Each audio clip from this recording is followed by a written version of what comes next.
Hello friends, आज हम polycystic ovarian disease के 4th सेशन में मिल रहे हैं।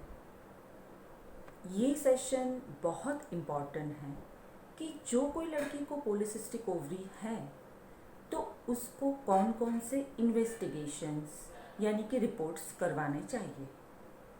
लास्ट लेक्चर में हमने देखा कि कोई लड़की को पॉलीसिस्टिक ओवरी है तो उसकी सिम्टम्स क्या है, तो वो बाह्य रूप से देखने वाले जो सिम्टम्स हैं वो हमने देखे और वो सिम्टम्स मैंने ऐसे आपको बताए थे कि जिससे वो लड़की खुद भी अपना डायग्नोसिस कर सकती है उसके सिम्टम्स के आधार पर। ये लेक्चर में हम देखने जा रहे हैं कि अगर कोई लड़की को पॉलीसिस्टिक ओवरी है और बाह्य रूप से जो सिम्टम्स है उसके आधार पर डायग्नोसिस हो पाता है, अगर वो लड़की खुद डायग्नोस कर ले या डॉक्टर के पास जाए तो वो फिजिकल सिम्टम के आधार पर एक क्लिनिकल डायग्नोसिस करेंगे कि जैसे हम पेशेंट का डायग्नोसिस क्लिनिकल लेवल पर करते हैं।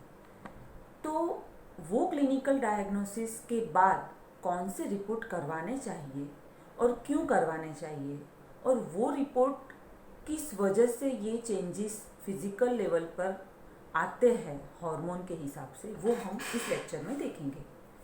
तो पहले तो पेल्विस की सोनोग्राफी मतलब लोअर एब्डोमेन की सोनोग्राफी करवानी चाहिए कि जिसमें ओवरी कैसी है वो पता चल सकता है।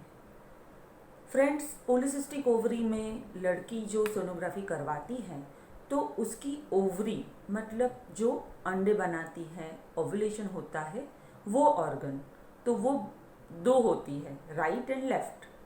तो या तो दोनों में सिस्ट पाए जाते हैं या तो फिर कोई एक ओवरी में होते हैं, पर ओवरी की साइज बहुत बढ़ जाती है, उसका वॉल्यूम बहुत बढ़ जाता है और हार्मोनल इम्बैलेंस की वजह से वो खुद अंडे बना नहीं सकती। वो स्टेटस सोनोग्राफी में दिखता है।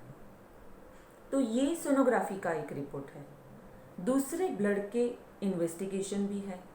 ब्लड के इन्वेस्टिगेशन में हार्मोन्स के रिपोर्ट आते हैं।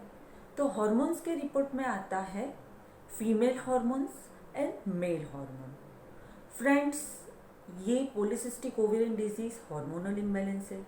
मैंने आगे के सेशन में भी आपको बताया था कि मेल हार्मोन बढ़ जाता है तो उसके सिम्टम्स भी पेशेंट्स में पाए जाते हैं।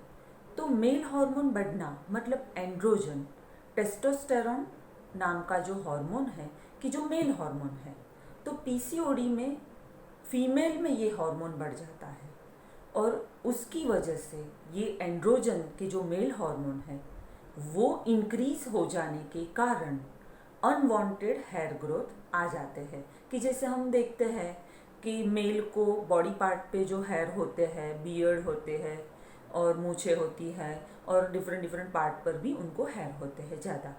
तो टेस्टोस्टेरोन नाम का जो हार्मोन बढ़ता है तो फीमेल में भी अनवांटेड हेयर ग्रोथ हो जाता है। एंड्रोजन बढ़ने के कारण मतलब मेल हार्मोन बढ़ने के कारण स्काल्प के हेयर, सर के बाल भी कम होते हैं। हमें पता है कि मेल पेशेंट को या जेंट्स को हेयर फॉल की तकलीफ या बाल्डनेस वो ज़्यादा होती है। तो पीसीओडी की लड़की में मेल हार्मोन के कारण ये सिम्टम्स हमें देखने को मिलते हैं।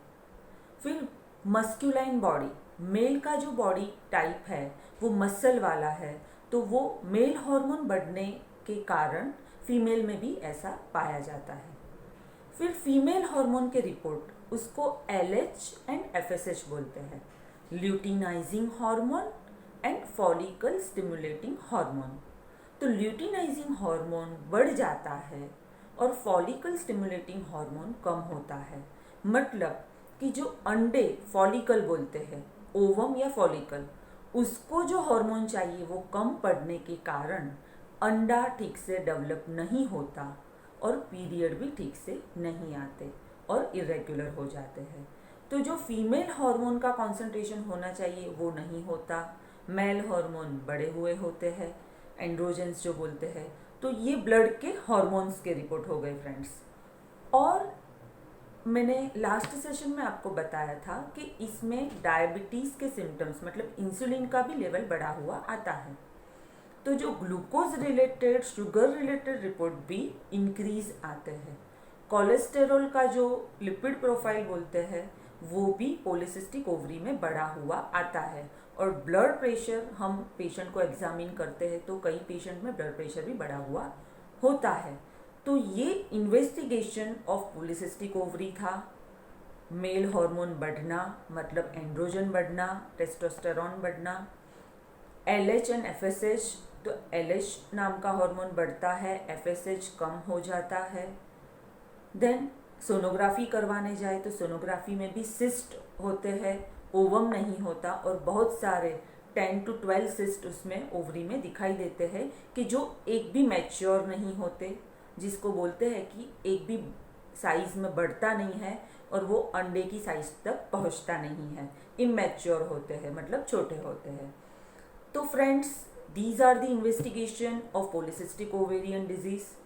हम ये जो सेशन ले रहे हैं वो बहुत ही सरल भाषा में ले रहे हैं और कोई भी लड़की कि जो मेडिकल लाइन से नहीं है या ज़्यादा पढ़ी भी नहीं है वो भी समझ पाएंगी, और वो अगर खुद को है तो वो खुद को डायग्नोस कर पाएंगी, या कोई फ्रेंड या कजिन किसी को भी है घर में तो वो डायग्नोस मैं जो बता रही हूँ वो उसको समझ ले तो वो खुद डायग्नोस कर सकती है। फ्रेंड्स, हम ये सारे लेक्चर ले रहे हैं मेरे क्लिनिकल आवर्स में, तो हम 5 से 6 मिनट के वीडियो ही कर रहे हैं और 5-6 मिनट के वीडियो देखने में भी थोड़े समझ में आने वाले वैसे होते हैं। तो हम ज़्यादा बड़े लेक्चर नहीं लेंगे, 5-7 मिनट के ही लेक्चर के आधार पर हम पॉलीसिस्टिक ओवेरियन डिजीज़ पूरा हम समझ लेंगे। Thank you very much, have a nice day.